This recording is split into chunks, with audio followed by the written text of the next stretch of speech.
တယောက်မဟုတ်ငါအရန်ကိုစိုးခဲ့မိုက်ခဲ့ပေခဲ့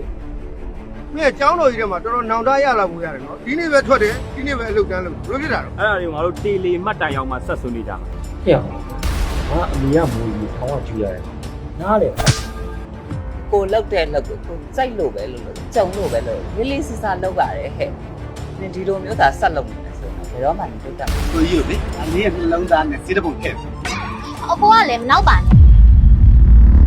ဒီပြောင်းလာတဲ့နေရင်းနဲ့ဒီအပိုင်မှာရအောင်နာမည်ကြီးနေတဲ့ငတိုးဆိုတာမင်းပေါ့ဟုတ်လား ဆရာလေကျွန်တော်ခုမှကြိုးစားသေးပါတက်သစ္စာလေးရအောင်ဒီကချင်းနာမည်ကြီးတယ် ကျန်လိုက်ပါ ခါတော့ဗျာကျွန်တော်မိမမိခွားကနေမို့လို့ပါလောက်ပါဆရာရနော်ကျွန်တော်ဒီခါပဲခွင့်ပေးပါနော်ဆရာနော်ဆရာ ဘယ်လိုပိုက်လဲ အဲ့နေရပြန်ကြတယ်ရောလူဆိုးလူမိုက်တွေရောများတယ်သမီးရဲ့သမီးကိုအမေကစိတ်မချဘူး အမေရဲ့အရင်စိတ်မပူပါနဲ့ဥပဒေမဲ့နိုင်ငံမှမဟုတ်တာသူတို့လှုပ်ချင်တာလှုပ်လို့မရဘူး စိတ်ကူးမလို့နဲ့တော့မင်းဘဝတစ်ခုလုံးပြောင်းလာမဲ့ခွေးတွေငါလက်ထဲမှာရှိတယ်မင်းပုံစံမင်းဆိုင်နဲ့ဆိုရင်တော့မင်းကြီးကြိုက်ပဲပတ်စံချေရမှာဝန်မဖမ်းမချင်းမင်းကဆက်ရလာကြဘူးပြန်ရမယ် တော့ဘာလို့လောက်တာလို့ဘာဝန်ခံမှာလဲ ခင်ဗျားလည်းမသိကြပဲဒီပုံစံနဲ့ခင်ဗျားကြောက်ဆက်ဆက်တယ်နားလေလားငါပိတ်ပိတ်ကြတယ်ကြက်ဒီမှာလာပဲ ရှင်ကျမပြောတော့တိတ်တိချင်းရှင်မျက်နှာကိုမှန်တယ်မှာပြန်ကြည့်လိုက်ပါဦးလူလိမ့်လူညာကပိုက်လိုက်က မတော်ကောင်းကောင်းနေတော့မသိချင်ကြအောင်လေတူရဲ့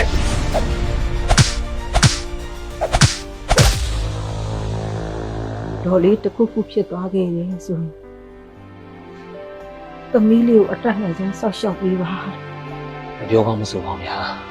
ကျုံတို့ကိုအရန်ချစ်တယ်ကျုံတို့တဘောပါလုံးကိုဆောက်ရှောက်ချင်တယ်ကျုံတို့ကိုတန်ဖိုးထားပြီးချစ်ပါမယ်နော် ဘဝဆိုတော့ကြရပေါင်းများစွာအလုံးမရှောင်လဲလို့မရအခုမကြုံလဲတနေ့နေ့တော့ကြုံရ Oh my တရှင်နေသမျှမမဝါမှာမျိုးမျိုးရဆိုင်ရ Oh my ဒါလူရဲ့ဘဝတငယ်ချင်းဒါလူရဲ့ဘဝဘာပဲသူမှတတ်စီလို့မရကံကြမ္မာဆိုတာပြောင်းလဲလို့မရ One day ရတဲ့ရဲ့ရှိသလိုပျော်ရွှင်နေနေရများလဲရှိတယ် သတိခံပြင်းနဲ့လက်ဘူးလက်ကြမိလာတယ်ကြားဘာမှညင်းရမရှိ အဖြေကရှင်းရှင်းခမများတို့လင်များကြားတဲ့ပြဿနာဒီကောင်မပါဘူး နင့်စိတ်ထဲမှာဖြူမှုကတာရပျော်ရွှင်နေလို့နင်ကထင်နေရလား မင်းနေတာမှာဟိုက်ခုချိန်မှာမင်းကိုမြေကြီးနဲ့ပို့ပြလို့ရရနော် ဘာတို့နဲ့နေတာခင်ဗျာ ဒီတော့တော့သွားရင်သွားလို့မရအောင်နော် ရှင်ပတ်စက်ကစကားပြောမမချိုင်းလာနဲ့ ဟဲ့ဘာဖြစ်လဲဟာ ခေါ်နေနေရတခေါ်နေနေရဒီမှာဒီမှာလိုက်တော့ရတော့ ဘယ်ရလာမှမသိရဓာတ်ရမင်းတကူလုံးဝင်သွားမယ် အဲ့ဒါက